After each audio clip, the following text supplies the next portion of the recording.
Assalamualaikum warahmatullahi wabarakatuh. Waalaikumsalam warahmatullahi wabarakatuh. Selamat datang di acara podcast Pengadilan Agama Bangli. Pada kesempatan kali ini, kami akan membahas tentang seluk-beluk Pengadilan Agama Bangli dan juga akan menggali informasi ter-up-to-date tentang Pengadilan Agama Bangli. Pada kesempatan kali ini, telah datang narasumber kita yaitu Ibu Siti Alos Farhati SHI selaku Ketua Pengadilan Agama Bangli.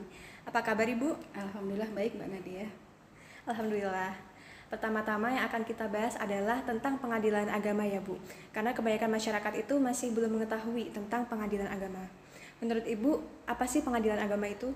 Baik Mbak Nadia, kita pertama-tama kenalan dulu ya dengan pengadilan agama. Jadi pengadilan agama itu adalah salah satu lingkungan peradilan yang ada di bawah Mahkamah Agung bersama dengan peradilan umum, peradilan tata usaha negara dan juga peradilan militer. Dan semuanya itu adalah pelaku kekuasaan kehakiman di Indonesia bersama dengan Mahkamah Konstitusi. Kemudian kalau pengadilan agama Bangli itu sendiri adalah pengadilan agama tingkat pertama yang berkedudukan di Kabupaten Bangli dan mempunyai kewenangan yurisdiksi di wilayah Kabupaten Bangli. Oh begitu ya Bu, jadi selain ada pengadilan agama, ada pengadilan negeri, pengadilan tata usaha negara, dan juga pengadilan militer. Lantas kemudian apa sih Bu yang membedakan pengadilan agama dengan pengadilan lainnya? Jadi perbedaan satu peradilan dengan yang lainnya itu adalah pada kewenangannya. Nah, masing-masing kewenangan dari pengadilan itu diatur pada peraturan perundang-undangannya masing-masing. Seperti pada peradilan agama. Di sini peradilan agama itu berwenang memeriksa, memutus dan menyelesaikan perkara di antara orang yang beragama Islam dalam bidang perkawinan, kemudian waris, wasiat, hibah, zakat, infak, sedekah dan juga ekonomi syariah seperti yang tercantum di dalam Undang-Undang Nomor 7 Tahun 89 tentang Peradilan Agama yang telah dirubah 2 kali pada dengan Undang-Undang Nomor 3 Tahun 2006 dan Undang-Undang Nomor 50 Tahun 2009. Oh, kalau begitu berarti hanya orang muslim saja ya Bu yang bisa berperkara di pengadilan agama? Tidak juga Mbak Nadia. Jadi berdasarkan penjelasan pasal 49 Undang-Undang Nomor 3 Tahun 2006 itu yang dimaksud dengan orang-orang yang beragama Islam itu termasuk orang-orang non-muslim yang mereka dengan sukarela menundukkan diri kepada hukum Islam terhadap hal-hal yang menjadi kewenangan di pengadilan agama. Misalnya begini, jadi ketika orang-orang non-muslim melakukan transaksi atau bisnis secara ekonomi dan mereka melakukan bisnis itu secara hukum syariah, berarti itu mereka sudah menundukkan diri secara sukarela terhadap hukum Islam. Nah, nantinya ketika terjadi sengketa atau permasalahan di dalam kegiatan ekonomi mereka, maka perkara tersebut nantinya diajukan ke pengadilan agama, seperti itu. Dan misalnya lagi nih, misal juga dalam perkara perkawinan, ketika orang itu menikah pada awalnya dengan secara hukum Islam, tetapi kemudian di tengah jalan mereka salah satu dari pasangan itu keluar dari hukum Islam atau murtad, maka ketika mereka terjadi masalah sengketa atau ingin bercerai, itu nantinya juga ke pengadilan agama meskipun saat itu mereka sudah berkeyakinan lain, tidak beragama Islam lagi. Menarik sekali ya Bu ternyata. Kemudian kalau kita bicara image tentang masyarakat ya Bu, kan kebanyakan masyarakat itu mengira bahwa pengadilan agama itu hanya mengurus perceraian saja. Nah, apakah itu benar Bu? Jadi kita tidak bisa menyalahkan sepenuhnya persepsi dari masyarakat itu Mbak Nadia, karena memang perkara mayoritas di pengadilan agama itu adalah perkara cerai, baik itu cerai talak maupun cerai gugat.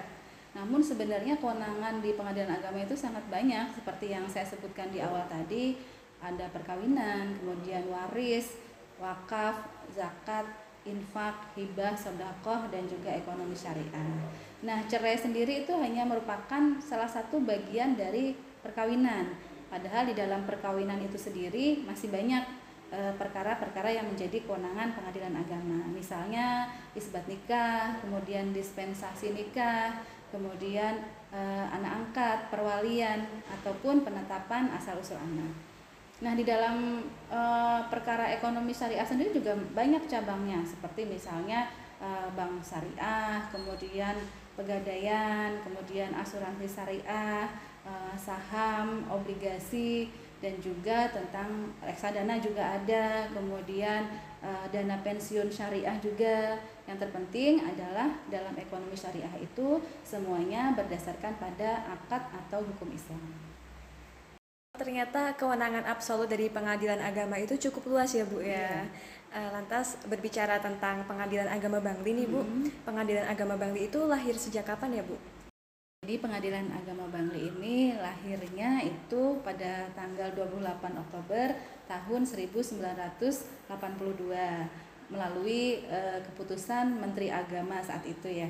Dan ketika saat lahir itu dia belum bisa langsung beroperasi dan baru bisa beroperasi itu sejak tahun 1989.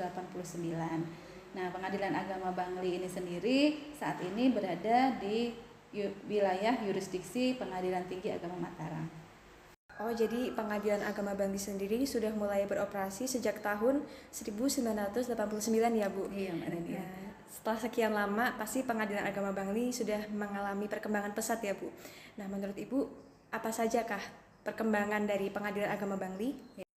Pastinya ya Mbak Nadia, dengan usianya yang sudah 39 tahun itu pasti banyak perkembangan dan kemajuan yang sudah diraih oleh Pengadilan Agama Bangli. Nah, kemajuan atau perkembangan itu bisa kita lihat dari prestasi yang sudah diraih oleh Pengadilan Agama Bangli, baik itu di tingkat regional maupun di tingkat nasional. Salah satunya adalah dengan diraihnya peringkat 1 dari hasil kinerja atau rapot kinerja SIPP yang diberikan oleh Dirjen Badilab, dan juga prestasi diperolehnya predikat wilayah bebas dari korupsi dari Kemenpan RB pada bulan Desember tahun 2020 kemarin. Jadi setelah sekian lama adanya Pengadilan Agama Bangli, Pengadilan Agama Bangli sudah berhasil meraih segudang prestasi begitu ya Bu. Lantas kemudian jika kita bicara tentang pelayanan, kan banyak ya Bu masyarakat yang masih bingung, takut jika harus berurusan dengan pengadilan agama. Kemudian bagaimana sih upaya dari Pengadilan Agama Bangli untuk mengatasi hal tersebut? Jadi masyarakat sekarang tidak perlu ragu-ragu lagi ataupun takut datang ke pengadilan, karena saat ini Pengadilan Agama Bangli memfokuskan pada kemudahan dan kenyamanan pelayanan kepada masyarakat, sehingga masyarakat bisa datang langsung untuk bertanya-tanya kepada petugas kami, mencari informasi ataupun mendaftarkan perkaranya secara langsung. Nah, seandainya masyarakat sibuk dan tidak bisa datang ke pengadilan agama, kami juga menyiapkan pelayanan dalam bentuk online, yaitu melalui WA online. Nanti masyarakat bisa chatting dengan petugas kami pada saat jam kerja dan bertanya mengenai apa saja yang mereka butuhkan di dalam berperkara di Pengadilan Agama Bangli, ataupun mereka bisa juga mendaftarkan perkaranya secara online, yaitu melalui e-court. Jadi dengan kemudahan-kemudahan itu masyarakat akan nyaman kepada Pengadilan Agama Bangli. Untuk masyarakat yang biasanya khawatir terhadap biaya ya Mbak Nadia ya, kami juga menyiapkan ada layanan tentang berperkara secara gratis atau cuma-cuma yang kami sebut itu prodeo, dan itu khusus untuk masyarakat yang tidak mampu di wilayah Kabupaten Bangli. Atau kalau memang dia ternyata orang mampu tetapi dia menginginkan biaya yang sedikit ringan atau sedikit murah, dia bisa menggunakan layanan kami yaitu e-court, karena nantinya dengan berperkara secara e-court itu nanti dia akan dipanggil melalui domisili elektronik, dan itu tidak mengeluarkan biaya atau gratis, sehingga otomatis itu akan mengurangi panjar biaya perkara dari mereka, sehingga itu jadi lebih murah gitulah, seperti itu. Atau kalau misalnya nih masih ada masyarakat yang misalnya bertanya mengenai saya tinggalnya jauh dari Pengadilan Agama Bangli, kemudian saya tidak terlalu melek teknologi, karena tidak semua orang ya bisa berteknologi. Pada saat ini kami mempunyai sebuah layanan namanya Moka Bangli, itu kami sebut Moka Bangli, singkatannya itu Mobile Court of PA Bangli, seperti itu. Jadi itu layanan kami, PTSP kami berkeliling ke daerah-daerah yang jauh dari bukan jauh tapi pinggiran. Nah, pinggiran dari Kabupaten Bangli, kami memberikan pelayanan kepada masyarakat yang terjauh di sana, sehingga masyarakat nantinya tidak perlu lagi datang ke Pengadilan Agama Bangli untuk mendaftarkan perkaranya. Dengan mengunjungi MOKA kami di sana, masyarakat bisa mendaftarkan perkara di sana ataupun juga nanti mengambil produk pengadilan di sana melalui petugas kami, seperti itu. Bisa juga memperoleh informasi ya Bu di sana. Jadi mereka tidak perlu mengeluarkan biaya transportasi lagi sampai ke Pengadilan Agama Bangli, sehingga otomatis meringankan masyarakat lah gitu. Oke Bu. Baik Ibu, jadi kepuasan pelanggan itu merupakan hal yang diprioritaskan untuk mewujudkan badan peradilan yang agung. Dan untuk mewujudkan hal tersebut diperlukan excellent service atau pelayanan prima. Iya. Dan menurut Ibu, apakah Pengadilan Agama Bangli sudah menerapkan excellent service? Iya, Mbak Nadia. Jadi saat ini kami sudah menerapkan standar pelayanan publik yang ditetapkan oleh Mahkamah Agung melalui SKKMA nomor 26 tahun 2012 tentang standar pelayanan publik, dan juga kami sudah memiliki standar excellent service yang kami tuangkan dalam bentuk SK dan juga SOP, maupun sudah kami buatkan tutorial videonya. Jadi nantinya SK, SOP dan tutorial tersebut menjadi panduan dan pedoman bagi petugas kami, terutama petugas front office kami, baik itu security, resepsionis maupun petugas PTSP, agar mereka mempunyai standar yang sama dalam hal baik itu hospitality-nya maupun profesionalitasnya dalam memberikan pelayanan kepada masyarakat yang datang ke Pengadilan Agama Bangli. Sehingga nantinya dengan adanya standar tersebut kami mengharapkan masyarakat Bangli atau masyarakat yang datang ke Pengadilan Agama Bangli itu merasa puas terhadap pelayanan kami.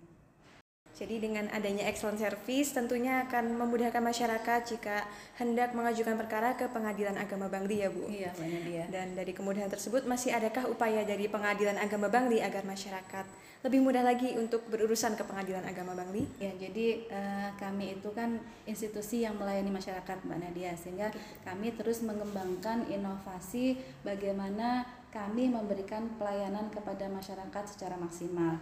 Nah, baru-baru ini kami sudah menjalin kerjasama dengan instansi lain, yaitu berupa sinergitas kami dengan pemerintah Kabupaten Bangli dan juga kantor Kementerian Agama Kabupaten Bangli, di mana kerjasama tersebut itu melibatkan 3 instansi, yaitu Dinas Kependudukan Catatan Sipil dan juga KUA. Jadi kerjasama tersebut merupakan kerjasama tentang perubahan status hukum seseorang setelah terjadinya putusan atau penetapan pengadilan agama. Jadi pengadilan agama itu beberapa perkara di pengadilan agama merupakan perkara yang bisa merubah status hukum seseorang. Misalnya ketika terjadi perceraian, itu status hukum yang tadinya seseorang statusnya menikah kemudian menjadi janda dengan duda. Nah, dengan setelah mereka berubah status menjadi janda atau duda, otomatis mereka juga harus merubah status hukum mereka secara administratif, yaitu di kantor Dinas Kependudukan dan Catatan Sipil, sehingga mereka harus datang mengurus ke sana. Nah, dengan adanya kerjasama kami ini dan terlebih lagi juga sebuah aplikasi yang sedang kami kembangkan, yaitu namanya Perisai, itu nantinya masyarakat tidak perlu lagi datang ke Dinas Kependudukan dan Catatan Sipil. Cukup data-data mereka itu nanti kami akan kirimkan melalui aplikasi kami dan akan diterima oleh Dinas Kependudukan dan Catatan Sipil setelah adanya putusan pengadilan yang bersifat ingkrah. Nanti kantor kependudukan tersebut akan mengolah data yang kami kirimkan dan akan merubah status kependudukan seseorang tersebut yang tadinya menikah itu menjadi janda dengan duda. Nah, yang lebih menariknya lagi ini nanti mereka bisa mengambil produk-produk tersebut karena setelah selesai di Dinas Kependudukan dan Catatan Sipil itu nanti akan dikirimkan oleh dinas tersebut ke kantor Pengadilan Agama, sehingga nantinya masyarakat itu akan mendapatkan pelayanan one stop service. Artinya ketika dia mengambil produk dari Pengadilan Agama, ini juga sekaligus dia bisa mengambil produk dari Dinas Kependudukan dan Catatan Sipil, yaitu KTP, KK ataupun juga bahkan akta kelahiran, seperti itu. Begitu juga dengan kerjasama kami dengan KUA, Mbak Nadia. Jadi misalnya perkara isbat nikah itu ketika terjadi adanya isbat nikah, penetapan pengadilan itu nanti kami akan mengirimkan data-data itu melalui aplikasi perisai. Nah nanti KUA akan menerima informasi tersebut, kemudian akan mengolah informasi tersebut dan membuatkan dokumen pernikahan di instansi mereka. Dan nantinya masyarakat ketika datang ke KUA itu mereka tidak perlu lagi menyerahkan dokumen-dokumen atau persyaratan yang untuk mengurus kembali dari awal, tapi ketika mereka datang ke sana itu sudah jadi, sudah siap, tinggal diambil saja gitu. Jadi dengan adanya pelayanan itu masyarakat menjadi lebih murah, lebih efektif karena menyingkat waktu kan ya, waktu, tidak berbelit-belit lagi, tidak harus ke beberapa instansi untuk mengurus dokumen administratifnya, tetapi dengan datang ke pengadilan agama itu bisa menyelesaikan masalah asesornya yang lain, seperti itu.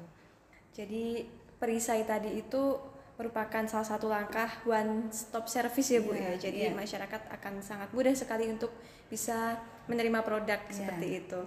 Nah, namun tak terasa kita sudah berada di ujung podcast. Sungguh pemaparan yang luar biasa sekali dari Ibu Ketua. Dan Mbak Nadia. Iya Bu. Dan sebelum kita menutup podcast pada kesempatan kali ini, ada tidak sih closing statement Ibu kepada seluruh warga peradilan? Ya, mungkin ini hanya pesan ya, baik itu untuk saya pribadi ataupun untuk rekan-rekan sesama aparat pengadilan itu, bahwa kadang kita bekerja itu merasa sebagai sebuah beban. Makanya ketika kita bekerja itu sebagai sebuah beban ataupun sebagai sebuah tugas itu akan terasa berat. Sehingga marilah kita bekerja secara ikhlas, karena dengan ikhlas itu semuanya akan menjadi terasa ringan dan pekerjaan akan memberikan hasil yang maksimal. Itu saja Mbak Nadia.